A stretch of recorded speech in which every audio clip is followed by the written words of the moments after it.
ওকে, আবার সবাইকে শুভ নববর্ষ জানিয়ে আমি শুরু করছি যে তোমরা একটা গ্রুপে আমি দেখলাম যে আমাদের যে হোমওয়ার্কটা ছিল সেই হোমওয়ার্কটা জমা দিয়েছে। So group of commoners, so thank you very much, তোমাদেরকে অনেক ধন্যবাদ, তোমরা জমা দিয়েছো। আর অন্য সব গ্রুপ যখন যেভাবে পারো জমা দাও, বাট আরেকটা হোমওয়ার্ক আজকে হয়তো অ্যাড হবে। তো জেনারেলি প্লাস আমাদের সিআর সমস্ত গ্রুপগুলোকে আমার কাছে পাঠিয়েছে। সো গ্রুপগুলো আমরা কিভাবে কি কাজ করব সেটা নিয়েও আমরা আজকে খুবই সংক্ষিপ্তভাবে একটু আলোচনা করব। But before that, group of commoners যে লিগাল নোটিস এবং প্লেইন্টের ড্রাফটটা পাঠিয়েছে, আমি খুব সংক্ষেপে বলি। সেটি হচ্ছে যে এমনি স্ট্রাকচারালি ইটস ফাইন। স্ট্রাকচার নিয়ে মানে স্ট্রাকচার বলতে বোঝাচ্ছে যে স্কেলিং, কতটুকু জায়গা ছাড়তে হবে, সব ঠিক আছে।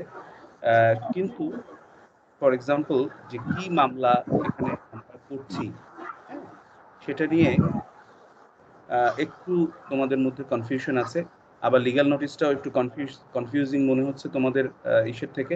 কারো একজনের মাইক্রোফোন বোধহয় অন আছে, এটা অফ করার জন্য রিকোয়েস্ট রাখছি। হ্যাঁ, আর ফর এক্সাম্পল এখানে তোমরা বলছো application for recovery of specific immovable property, তো অ্যাপ্লিকেশন হবে না, তাই না? এটা তো প্লেইন্ট।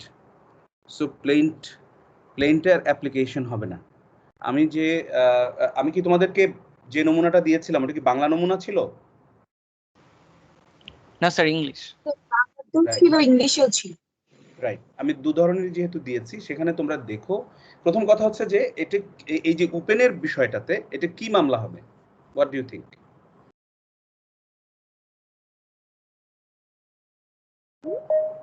ওপেনের এই বিষয়টাতে, হ্যাঁ, title suit for what? For the land. For the ল্যান্ডের হোয়াট? এখানে কি ঘটনাটা ঘটেছে? ঘটনাটা কি ঘটেছে জমিটার? Let's get back to the fact. As I always the time say that you have to be the master of your fact. So ফ্যাক্টে কি ঘটনা ঘটেছে যে সে কি হারিয়েছে তার ল্যান্ডের? টাইটেল।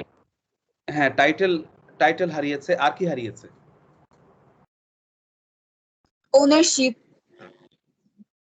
ওনারশিপ হারিয়েছে। হ্যাঁ, টাইটেল হারিয়েছে মানে রাইট, পজিশন হারিয়েছে। ওকে, আর কি আমরা বলতে পারি সে কি হারিয়েছে? Definitely you are absolutely right. এই দুটো, ওনারশিপ, টাইটেল হারিয়েছে, পজিশন হারিয়েছে। আর যদি উই আর লিটল বিট মানে কি বলে এটারে, more fictitious, use our legal mind, আর কি হারিয়েছে সে?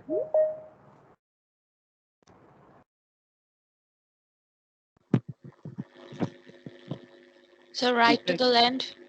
না, that is fine, right to the land and everything তো টাইটেলের মধ্যে চলে আসছে। আরেকটা হচ্ছে যে the income he was getting from the land, সেটার বাংলা বা সেটার ইংলিশটা কি? What is the term we use for that? Sir, mean profit. Absolutely right, mean profit. So you can claim for mean profit as well. Yes sir. তাহলে এখানে মামলাটা কি হবে? এখানে মামলাটা হবে সুট ফর টাইটেল, লিখতেই হবে। যেখানে তোমরা লিখছো অ্যাপ্লিকেশন, সেখানে লিখতে হবে suit for title, comma, recovery of possession and mean profit, and recovery of mean profit. Okay? Yes sir. আচ্ছা, এখন এখানে সুট ভ্যালুয়েশন কত হবে আর সেটা নির্ধারণ করব আমরা কিভাবে?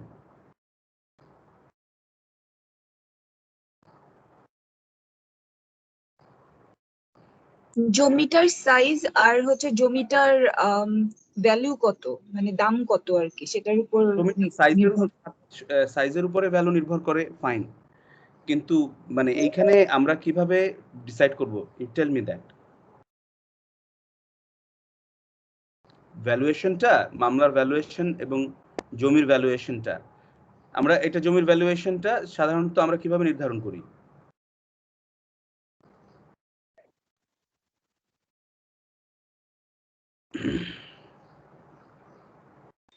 স্যার মৌজা ভ্যালু দেখে। মৌজা ভ্যালু দেখে। মৌজা ভ্যালুটা আমরা কোথায় দেখি, কোথা থেকে দেখতে পাই?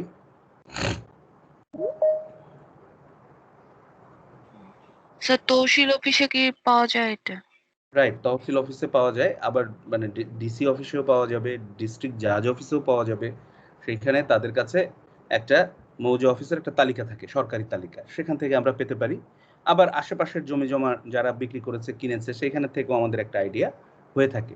এখন ধরা যাক এই জায়গায় আমাদের জমির দাম হচ্ছে নিয়ার অ্যাবাউট ধরে নেই 15 লাখ টাকা, ঠিক আছে, এটা তোমাকে ধরে নিলে আর কি। কিন্তু জমির দাম কিভাবে পেতে হয় সেই তথ্যটা তোমরা জানতে পারলে, তাই তো?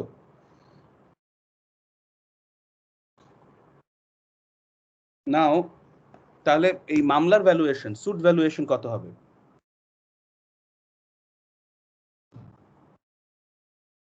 স্যার কোর্ট ফিস অ্যাক্ট অনুযায়ী হ্যাঁ আমি যেটা- ঠিক আছে, কোর্ট ফি অনুযায়ী এখন সুট ভ্যালুয়েশন কত হবে?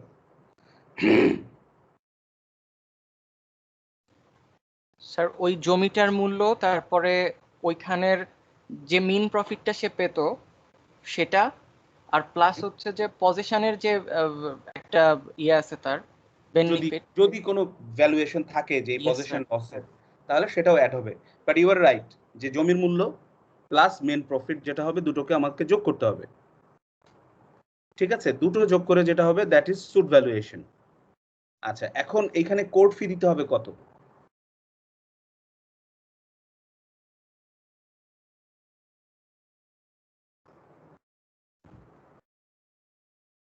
কোর্ট ফি কি ফিক্সড কোর্ট ফি হবে নাকি অ্যাড ভ্যালোরাম কোর্ট ফি হবে?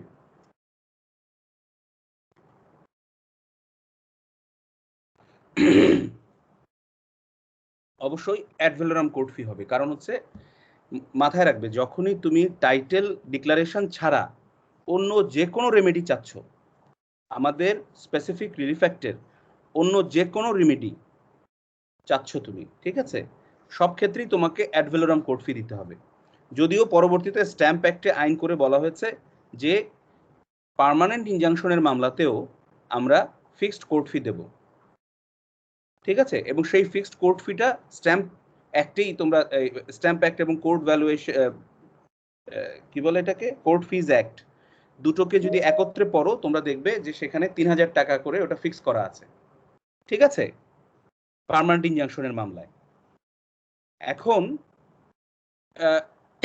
আমাদের এখানে যেহেতু রিকভারি অফ পজিশন আছে plus you are claiming mean profit, সুতরাং এখানে কিন্তু অ্যাড ভ্যালোরাম কোর্ট ফি হবে, ঠিক আছে। সুতরাং সর্বোচ্চ কোর্ট ফি কত এখন? Do you have any idea?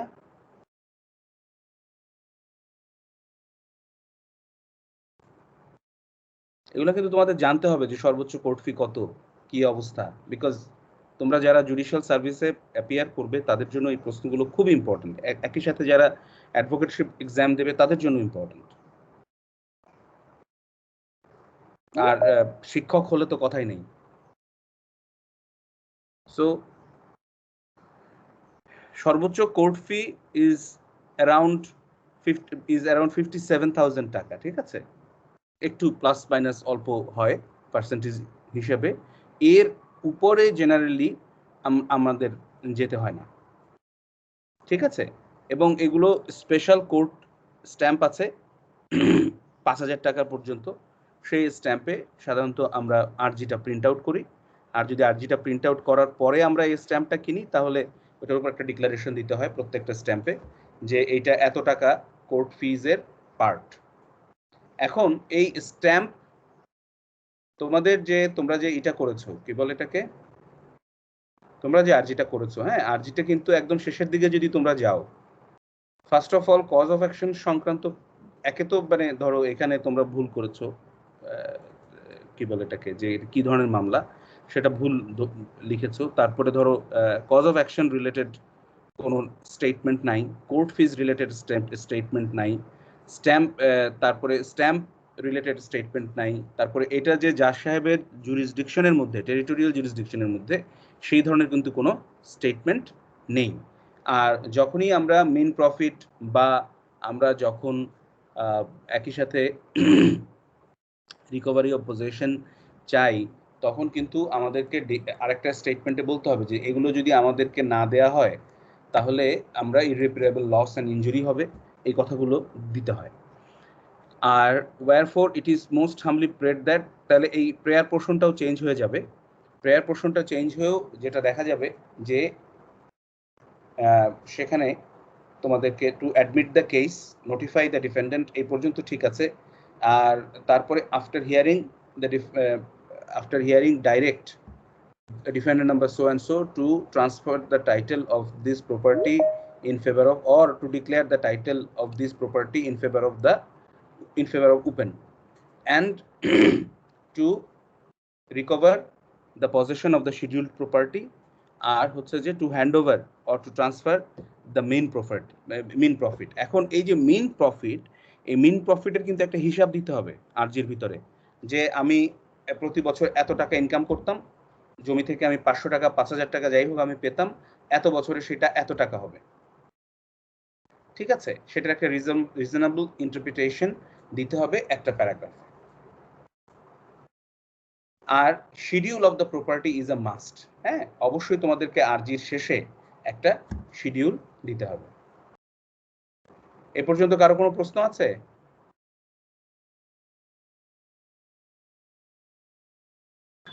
Sir এক্সামে জি স্যার। আমরা শিডিউলটা কিভাবে লিখব? সেটা তুমি আমি আমার একটা ড্রাফটে শিডিউলটা দেয়া আছে, জি স্যার। একটু দেখে নিও। আমি তোমাদেরকে আমি তোমাদেরকে একটু দেখানোর চেষ্টা করি, জাস্ট আ সেকেন্ড। কিন্তু ওইটা তো তোমাদের আমি যেহেতু ড্রাফটে দিয়ে দিয়েছি, it is available already. Yes sir, আমরা ফলো করেছি ওটা। হ্যাঁ, কিন্তু সেটা তুমি ফলো করেছো লিগ্যাল নোটিসে। আচ্ছা, জি স্যার। কমপ্লেইন্ট, ঠিক আছে? সো আমার বক্তব্যটা হচ্ছে লিগ্যাল নোটিসেও যেমন তোমরা ফ্যাক্টটা রং ইন্টারপ্রেট করেছো, সেখানে তোমরা একটা টাকার অ্যামাউন্ট ক্লেম করেছো, whereas you want the title of the property, you want the possession of the property, and you want mean profit, ঠিক আছে? সুতরাং এই ধরনের ভুল লিগ্যাল নোটিস দিলে আমি কিন্তু যদি বিরোধী পক্ষে থাকি, আমি কিন্তু বলবো যে ইওর ক্লেম, মানে পরবর্তীতে তুমি যদি ক্লেম চেঞ্জ করো তাহলে আমি কিন্তু বলবো যে your claim is barred by estoppel, acquiescence and waiver, কারণ তুমি লিগ্যাল নোটিসে এই কথাগুলো বলো নাই। জি স্যার। সুতরাং you have to be very very careful.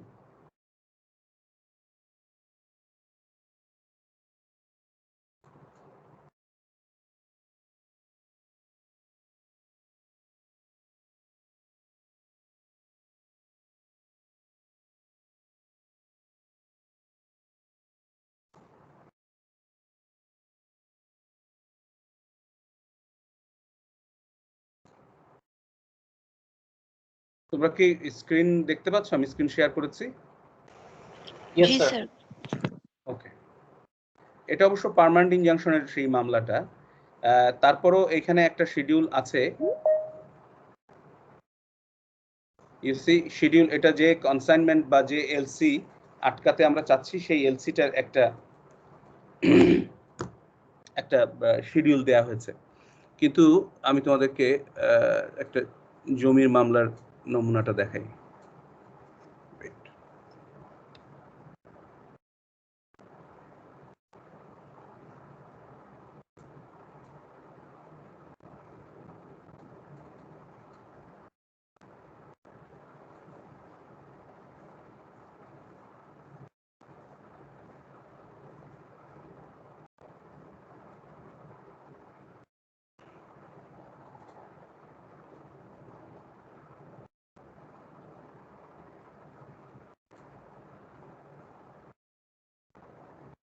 ওকে, দেখতে পাচ্ছ এখন শিডিউলটা?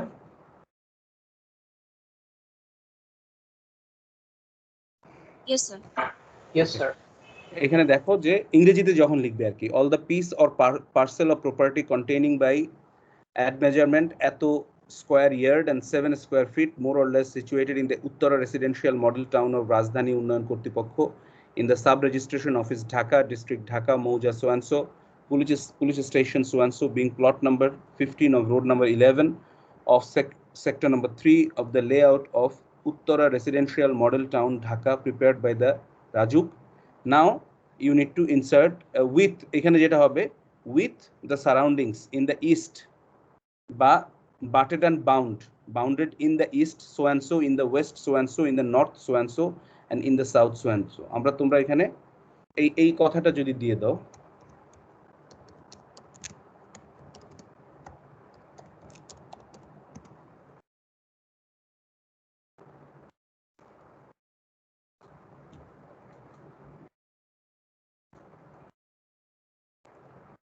That's it. চৌহদ্দিটা দেওয়া হয়ে গেল। ইটস ভেরি ইম্পর্টেন্ট যে ল্যান্ডেড প্রপার্টির ক্ষেত্রে আমরা চৌহদ্দিটা উল্লেখ করে দিই, ঠিক আছে। এরপরে প্রেয়ার পোর্শনটাতেও যদি আমরা আসি, যে দেখো ইট ইজ ভেরি স্পেসিফিক যে pass a decree,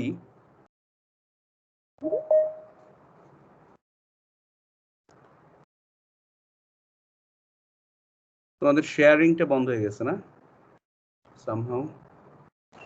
yes sir.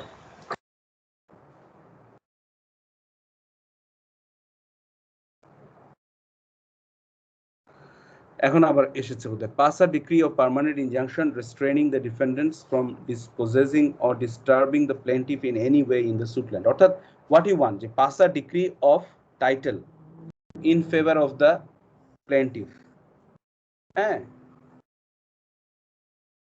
তারপরে পাস আ ডিক্রি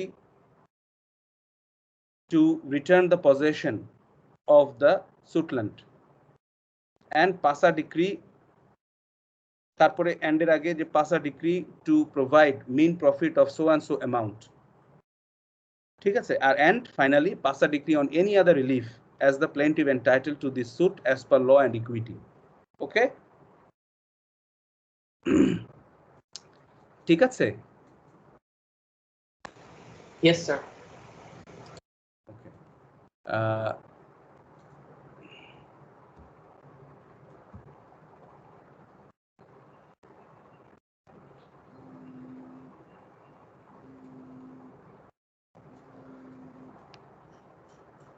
আচ্ছা, সমস্যা হচ্ছে যে আমার এটাতে আর বাংলা দেখা যাবে না, সো বাংলা আর তোমাদেরকে আমি দেখাতে পাচ্ছি না আপাতত। It is not PDF. ওকে, এরপরে আমরা আসি যে তুমি লিগ্যাল নোটিশ পাওয়ার পরে কি করবে বা প্লেন্ট হাতে পাওয়ার পরে কি করবে।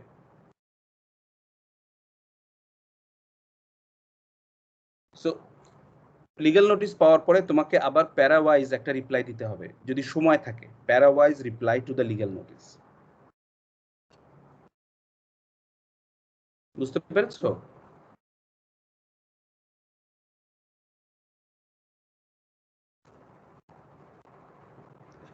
তোমরা কি আমার কথা শুনতে পাচ্ছ? Yes sir. Okay, thank you. So parawise reply তোমাদেরকে দিতে হবে। আমি দেখি যে আমার কাছে লিগ্যাল নোটিসের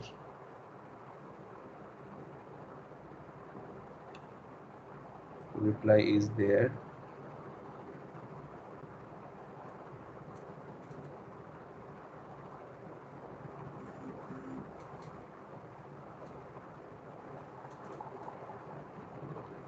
Okay.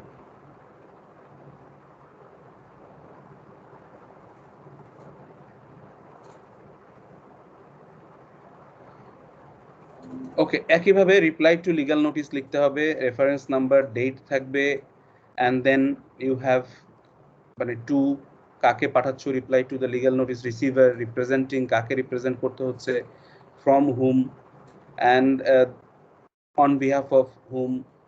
সাবজেক্টে আবার লিখতে হবে যে reply to your legal notice dated so and so. So এরপর লিখতে হবে dear Miss Haque, this is to inform you that, নর্মালভাবেই যাবে যে আমি আমার কিভাবে আমরা রিপ্লাই দিতে চাই। এরপরে সম্পূর্ণভাবে প্যারাগ্রাফ ওয়াইজ একদম তোমাকে রিপ্লাই দিতে হবে, হ্যাঁ। that the contents of paragraph number 1 regarding the marital relationship between our above mentioned clients and due dower money of so and so are admitted to by my client. However, my client is not willing to receive the dower money and iddat maintenance, and furthermore she is not willing to claim the same since she does not want to be stressed or disturbed by your client any longer in any manner whatsoever. Like she is waiving her iddat maintenance and dower money. She doesn't need it. And except the comments regarding 4 years of conjugal life between our clients, my client does not have any comment regarding the rest of the statements made in paragraph number 2. Regarding the contents of paragraph number 3, the statements are matter of record regarding which my client does not have any comment. So তোমাকে একটা legal notice পাওয়ার পরে তোমাকে একটা divide করে ফেলতে হবে যে কোনগুলো ম্যাটার অফ ফ্যাক্ট আর কোনগুলো ম্যাটার অফ রেকর্ড। যেগুলো ম্যাটার অফ রেকর্ড, রেকর্ড কেন বলছি, কারণ এগুলো ডকুমেন্টের উপরে বেসিস করে দেয়া হচ্ছে। এই ম্যাটার অফ রেকর্ডের উপরে কিন্তু কোনো ধরনের কোনো বক্তব্য দেওয়া ঠিক হবে না যে এই matter of record is wrong, is fictitious, is fraudulently made, unless and until you have proof. এবং সেই ক্ষেত্রে প্রুফ কি? প্রুফ হচ্ছে মামলার কাগজ।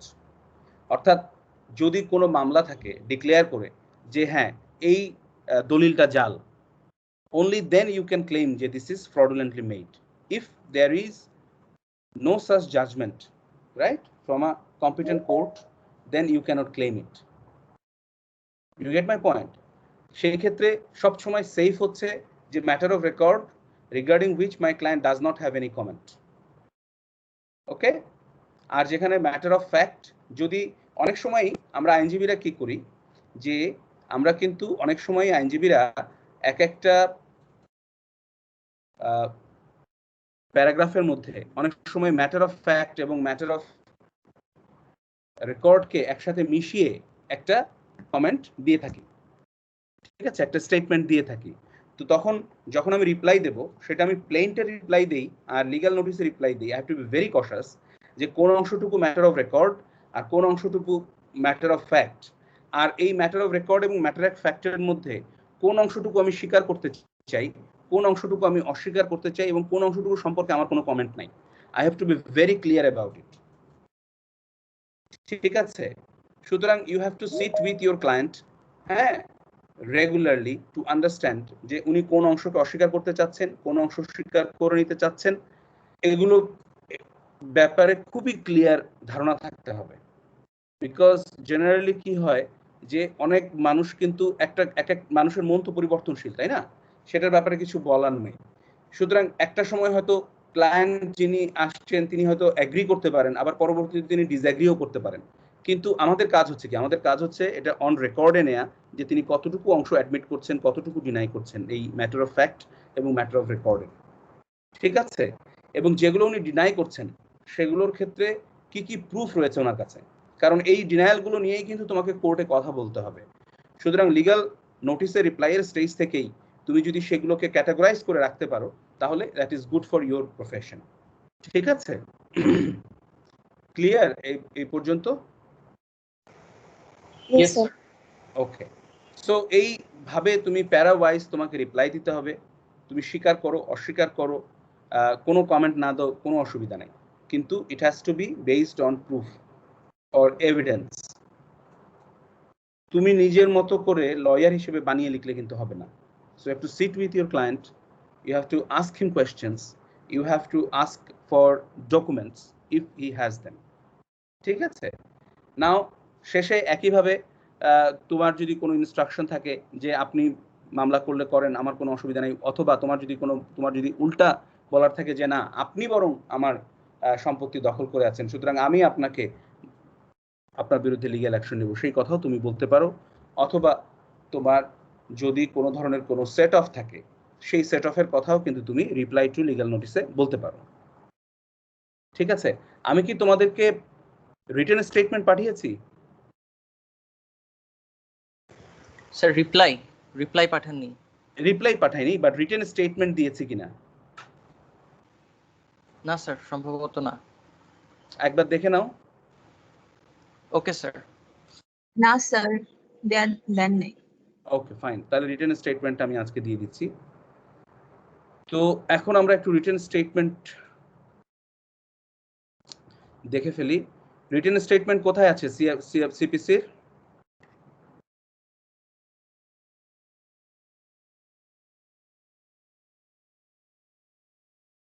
সিপিসি আছে সামনে তোমাদের?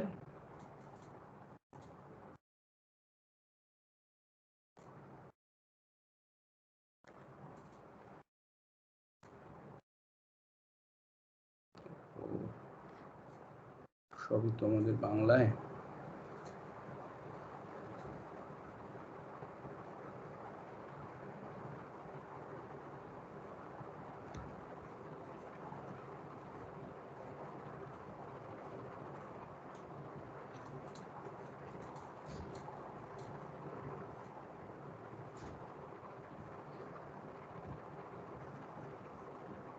সিপিসি কারো সামনে নেই? স্যার আছে। Sir order 8 rule 6। Order 8 rule 6। Order 8 rule 1 থেকেই তো শুরু হয়ে যাওয়ার কথা।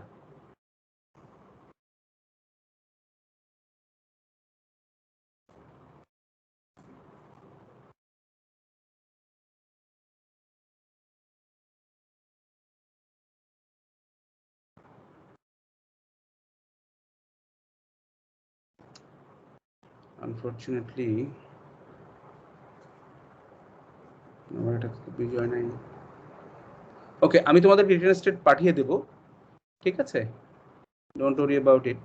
আমি রিটেন স্টেটমেন্ট তোমাদেরকে পাঠিয়ে দেব, কিন্তু রিটেন স্টেটমেন্টটা তোমাদেরকে একটু দেখে নিতে হবে।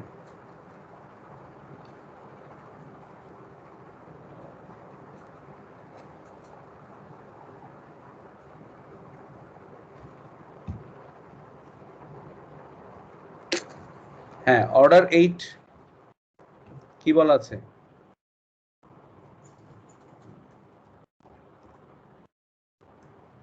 Sir order 8 rule 1। হ্যাঁ, অর্ডার 8 এর টাইটেলটা কি? রিটেন অর্ডার 8 এর টাইটেল হচ্ছে written statement and set off. Absolutely. তো তাহলে তুমি অর্ডার 8 মানে যে বলেছো আর কি, অর্ডার 8 রুল 8 বলতে গেলা কেন? সরি স্যার, ভুলে ফেলেছি। হ্যাঁ, এই ভুল কিন্তু ধরো যদি তুমি জুডিশিয়ারি ভাইভাতে গিয়ে করো তাহলে হবে? No sir. So you have to be very cautious from now on. হ্যাঁ, yes sir. all of you, please remember that now you are just about to be an কি বলে service holder, just about to be, so just be very very careful. Okay, so আবারও তোমাদেরকে একটু order 6 rule 1 এর সম্পর্কে বলি, যে সেখানে কিন্তু অর্ডার 6 রুল 1 এ বলা হয়েছে pleading shall mean plaint or written statement, ঠিক আছে?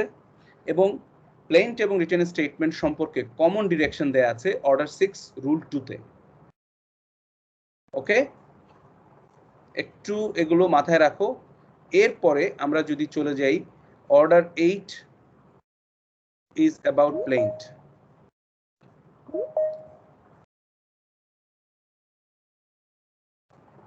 Now order 7 is about plaint, order 8 is about written statement.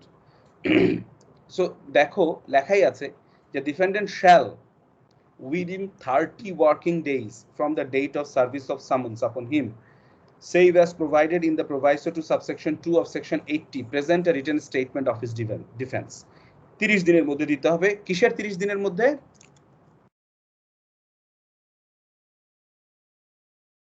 কিসের 30 দিনের মধ্যে দিতে হবে? স্যার প্লেন্ট পাওয়ার 30 দিন। Service of summon. Absolutely, plaint পাওয়ার 30 দিনের চেয়েও বড় কথা সার্ভিস অফ সামন্স পাওয়ার 30 দিনের মধ্যে। সার্ভিস অফ সামন্সের কথা বলা হয়েছে যে সাধারণত নিয়ম হচ্ছে সার্ভিস অফ সামন্সের সাথে প্লেইন্টেরও একটা কপি তোমার কাছে যাবে, ঠিক আছে? কিন্তু অনেক সময় নাও যেতে পারে, শুধু সামন্স যেতে পারে। সো এই কারণে বলা হয়েছে তুমি সামন্স পাওয়ার পরে 30 দিনের ভিতরে তোমাকে রিটেন স্টেটমেন্ট জমা দিতে হবে।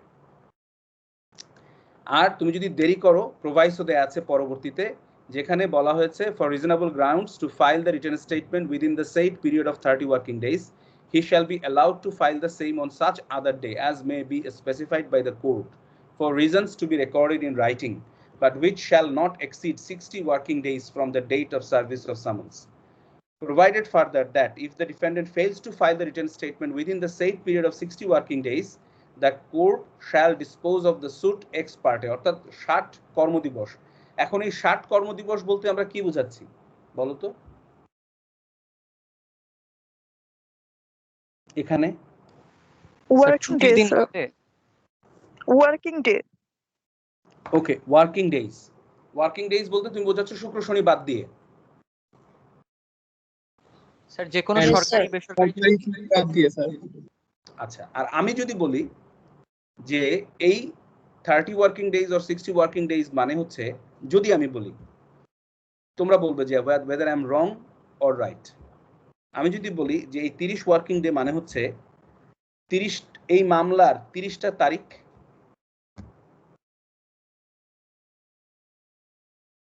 what do you think about that as a judge? Example, you are a judge তাহলে তো অনেক দেরি হয়ে যাবে। No, sir. স্যার এটা তো প্র্যাকটিক্যালি হবে না স্যার, মামলাটা আগাবে কিভাবে যদি মানে রিপ্লাইটা না করা হয়, রিটেন স্টেটমেন্ট কোর্টে এমনই হয়। কিন্তু আবার আমি জাস্ট এটা কিন্তু যুক্তির খাতিরে, তোমাদেরকে যুক্তি দেওয়ার খাতিরে আমি বলছি, কিন্তু যদি এটা 30 ওয়ার্কিং ডে না হয়, মানে 30 ওয়ার্কিং ডে বলতে তো এই মামলার রিলেভেন্ট 3টা দিন হবে, কারণ এই 30 ওয়ার্কিং ডে এর মধ্যে এই মামলার ডেট পড়বে মাত্র একটা। 60 ওয়ার্কিং ডেজ এর মধ্যে মামলার ডেট পড়বে মাত্র 2টো ম্যাক্সিমাম। তাহলে আমার পক্ষে সুবিধাজনক ইন্টারপ্রিটেশন হচ্ছে যে এটা 30 ওয়ার্কিং ডেজটা হবে হচ্ছে মামলার 30টা দিন, 30টা ধার্য তারিখ। ঠিক আছে, এখন যদিও এটা ঠিক যে সিপিসিতে স্পেসিফিক্যালি বলা আছে, তোমরা যেটা বলেছো সেটাই রাইট। ঠিক আছে, I am not going to say that you are wrong, তোমরা যেটা বলেছো সেটাই right, but we lawyers will also try to manipulate the words to interpret it like that, these। ঠিক আছে? Yes sir. Okay, now সুতরাং এগুলো তোমাদেরকে খুব খেয়াল রাখতে হবে। এই 30 দিন 60 ডেজ তোমাদের পরীক্ষার ব্যাপারে দিস আর ভেরি ক্রুশিয়াল। এবং সার্ভিস অফ সামন্সের পরে, আমি জানি আমি বারবার বলছি, সার্ভিস অফ সামন্সের প্রাপ্তির পর থেকে এই দিনটা কাউন্টিং শুরু হবে, not before that. Be very very careful about this, okay?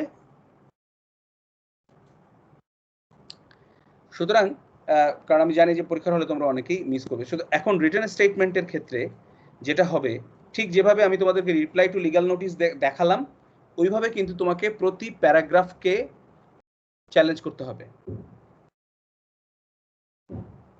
ঠিক আছে, প্রতি প্যারাগ্রাফের সম্পর্কে তোমার স্ট্যাটাস কি তোমাকে বলতে হবে। এখন আমি একটা স্টাইল ফলো করি ব্যক্তিগতভাবে, এটা সবাই ফলো হয়তো করে না। সেই স্টাইলটা হচ্ছে, আমি লিখি যে বাদী 1 নং অনুচ্ছেদের বক্তব্যসমূহ, বাদীর 1 নং অনুচ্ছেদের বক্তব্যসমূহ দিয়ে ইনভার্টেড কমার মধ্যে আমি আবার ওই প্যারাগ্রাফটাকে রিপ্রোডিউস করি। 1 নং অনুচ্ছেদে যে কথাগুলো লেখা আছে সেটাকে আমি রিপ্রোডিউস করি, যেখানে যেখানে দাঁড়িয়ে আছে সেখানে সেখানে বাদেই। অর্থাৎ যদি 1 নং অনুচ্ছেদে লেখা থাকে যে আমি একজন সৎ নাগরিক, আমি আইন মান্যকারী ব্যক্তি, তাহলে আমি সেখানে লিখব যে 1 নং অনুচ্ছেদে লিখিত যে আমি বাদী লিখিত ইনভার্টেড কমার মধ্যে আমি একজন আইন মান্যকারী ব্যক্তি, বা আবার ইনভার্টেড কমা ক্লোজ দিয়ে তারপরে বা দিলাম, বা আমি একজন সৎ নাগরিক, ইত্যাদি ইত্যাদি বক্তব্য সমূহ। এগুলো কি ম্যাটার অফ ফ্যাক্ট না matter of record? Matter of fact. Matter of fact. বক্তব্য সমূহ ম্যাটার অফ ফ্যাক্ট, যা এই বিবাদী কর্তৃক অস্বীকৃত, এবং বাদী এই বক্তব্য সমূহ কোর্টে প্রমাণ করতে বাধ্য। ঠিক আছে, এভাবে বাংলায় লিখব। ইংরেজিতেও লিখলে ওইভাবে লিখব যে the following statement of paragraph number 1 in inverted comma that I am a law abiding citizen, and এর জায়গায় আমি বা দেব, বা I am a কি বলে honest person.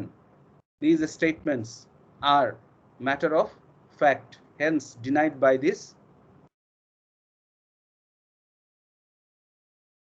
কি বলবো, denied by this defendant, denied by this defendant, and the plaintiff is bound to establish these words in the court of law.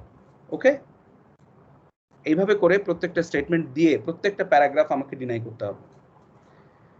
এরপরে আমি ডিনাই করি আর কি, এরপরে তোমাকে এই ডিনায়াল যখন শেষ হলো বা এই প্রত্যেকটা প্যারাগ্রাফের অ্যাডমিশন, ডিনায়াল অথবা ইন্টারপ্রিটেশন যখন শেষ হলো, তখন এসে আমাকে একটা জায়গায় এসে প্রকৃত বৃত্তান্ত দিতে হবে।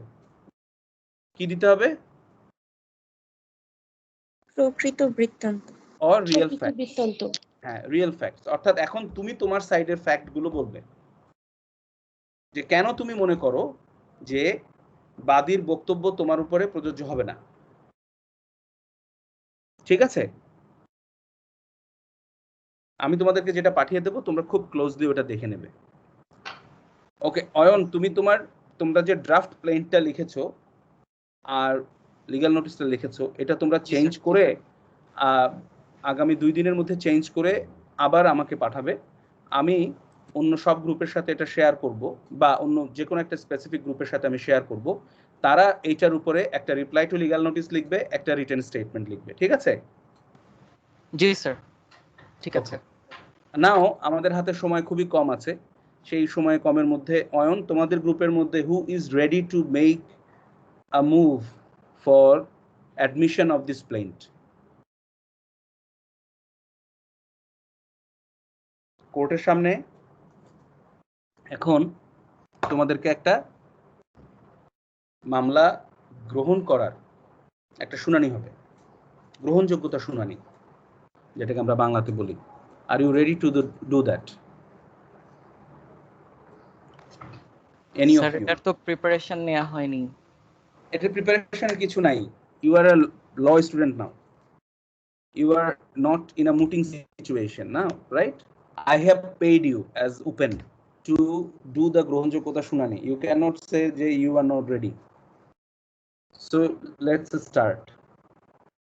Whatever preparation you have, switch on your camera if it is possible and make a grohonjogyota shunani. Anyone else from Jahid's group who can do it? Come on, এখানে মানে কি বলে, প্রিপারেশনের কিছু নাই, তোমরা শুরু করো। লেটস সি, তোমাদের ডেফিনেটলি ভুল হবে, সেই ভুলগুলো ধরিয়ে দেওয়ার কাজই আমার, আর কিছু না। And I love it. সুতরাং whatever you have in your mind, start. How would you address the court? Sir আমরা মুটিং এ তো স্টার্ট করি may it please the court বলে। না না, এটা তো may it please your honour হবে, তাই না? Forget about whatever you have learned in the moot. As soon as you can forget that, that is good for you in the practice. Okay, let's start.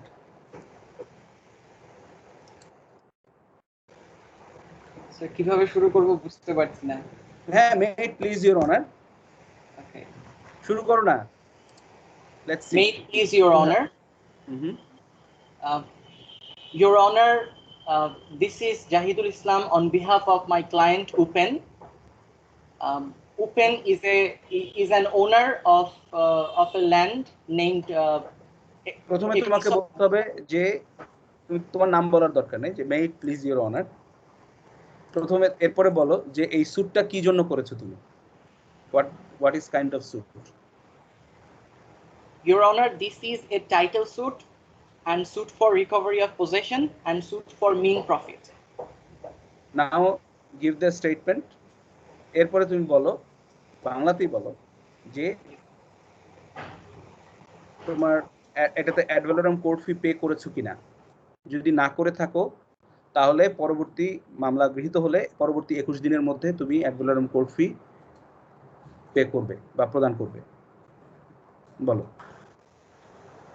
Your Honor, এই মামলার জন্য আমরা এখনো add valorem court ফি pay করিনি, তবে মামলাটি আপনার আদালতে যদি গৃহীত হয় তাহলে আগামী শুনানির দিনের পূর্বেই আমরা কোর্ট ফি পরিশোধ করব।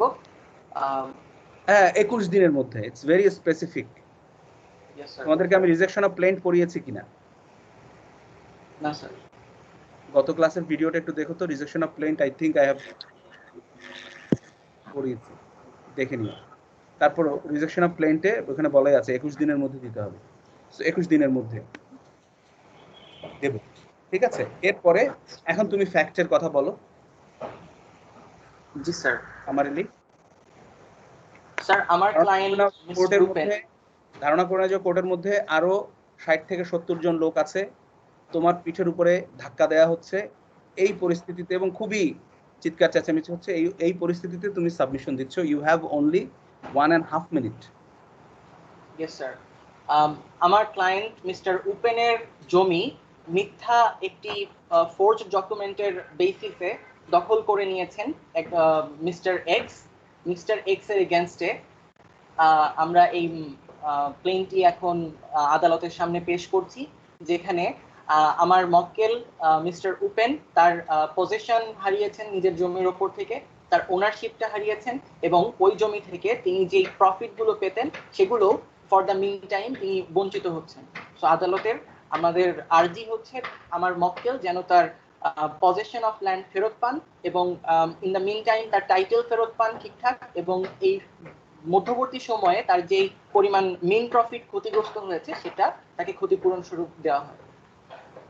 Very good. এরপরে ক্লোজিংটা কি হবে এই আর্গুমেন্টের? স্যার ক্লোজিং এ কি আর? Much obliged your honour. Much obliged your honour. Good. So you made a good presentation. Okay, I hope you got the presentation. তোমাদের যদি কোনো কারণে পরীক্ষা না হয়, লিখিত পরীক্ষা, তাহলে কিন্তু will go for presentation like this, হ্যাঁ? So you have to be prepared for anything and everything.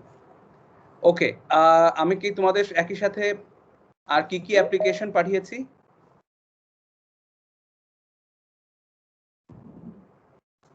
Sir grievance letter পাঠিয়েছেন। রাইট, সেটা তো লেবার কোর্টের জন্য পাঠিয়েছি। ওকে, সেটাও আমি একদম সংক্ষেপে বলে ফেলি। তোমরা লেবার ল পড়েছো?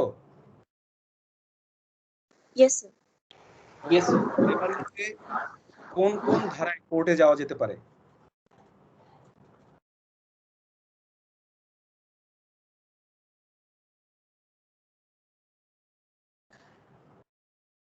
একটা হচ্ছে সেকশন 33 তে যাওয়া যেতে পারে। বেসিক্যালি তিনটা ধারাতে যাওয়া যায়। একটা হচ্ছে সেকশন 33, একটা হচ্ছে সেকশন 218 এ, আর একটা সেকশন আমার এই মুহূর্তে মনে আসছে না, I will let you know. সেটি হচ্ছে যেখানে ট্রেড ইউনিয়ন যেতে পারে লেবার কোর্টের কাছে, ঠিক আছে। এর মধ্যে সেকশন 33 এটি লেবার অ্যাক্টের সেকেন্ড চ্যাপ্টারে রয়েছে।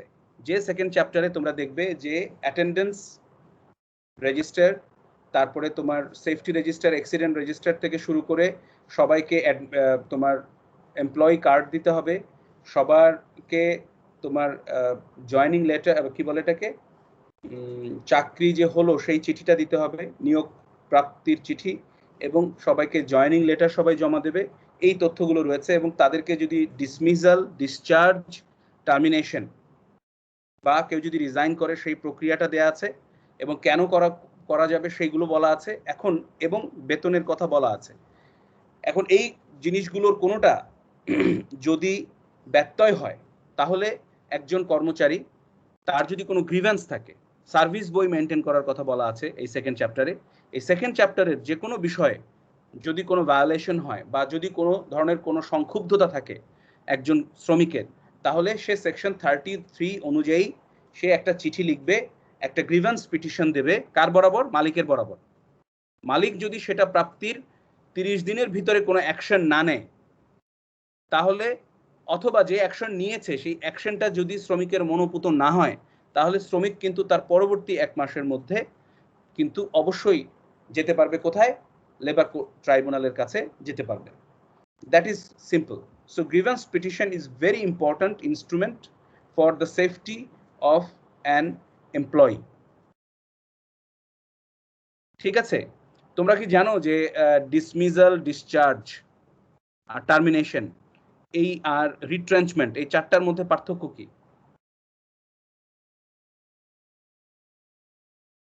First of all, what is রিট্রেঞ্চমেন্ট?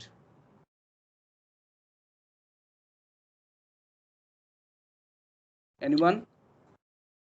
Sir discharge হচ্ছে যে চাকরি মানে একটা ওয়ার্কার আর যে মানে এমপ্লয় রিলেশনশিপ থাকে, সেটা টার্মিনেট হয়ে যাচ্ছে।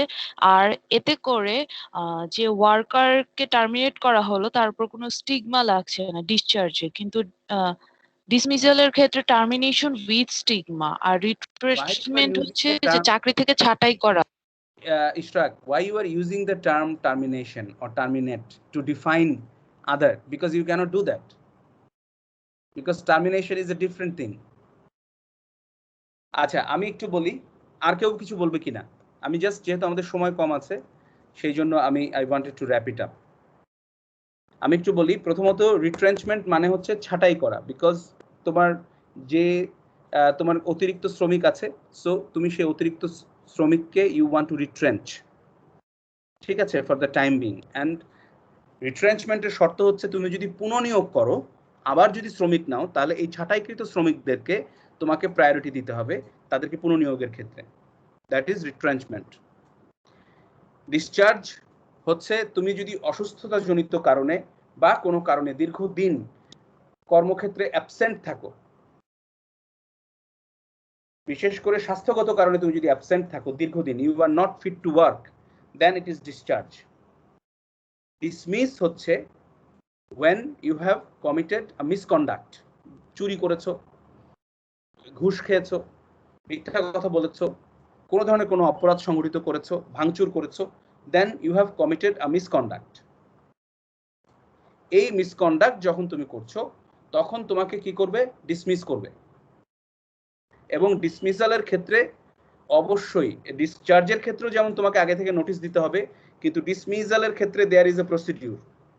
তোমাকে প্রথমে শোকজ নোটিশ পাঠাতে হবে, শোকজ নোটিশ পাঠানোর পরে একটা এনকোয়ারি কমিটি গঠন করতে হবে, সেই এনকোয়ারি কমিটি তোমাকে আবার নোটিশ দেবে, তোমাকে ডাকবে, তোমার বক্তব্য শুনবে, যে অভিযোগ করেছে তাদের বক্তব্য শুনবে, সমস্ত কিছু শুনে তোমার বিরুদ্ধে একটা তদন্ত প্রতিবেদন দেবে, যার ভিত্তিতে একটা চার্জশিট গঠিত হবে।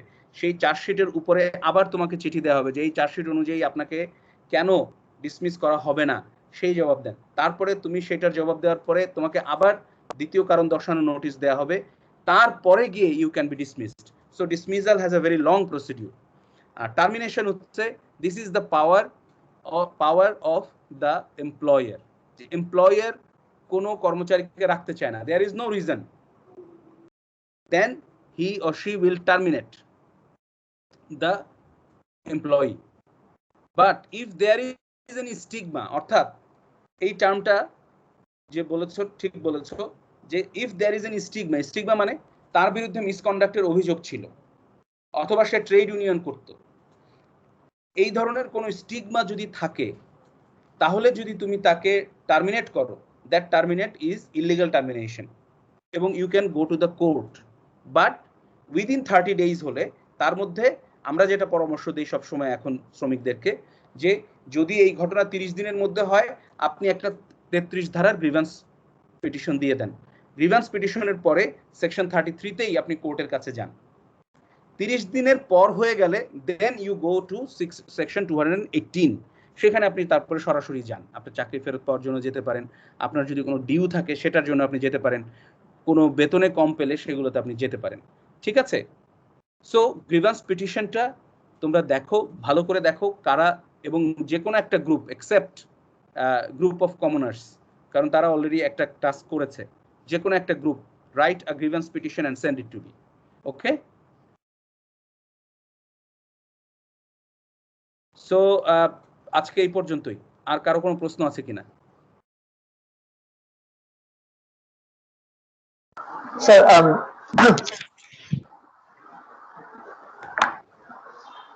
কোশ্চেন নেই স্যার, আসলে কিছু স্যার তথ্য অ্যাড করার ছিল।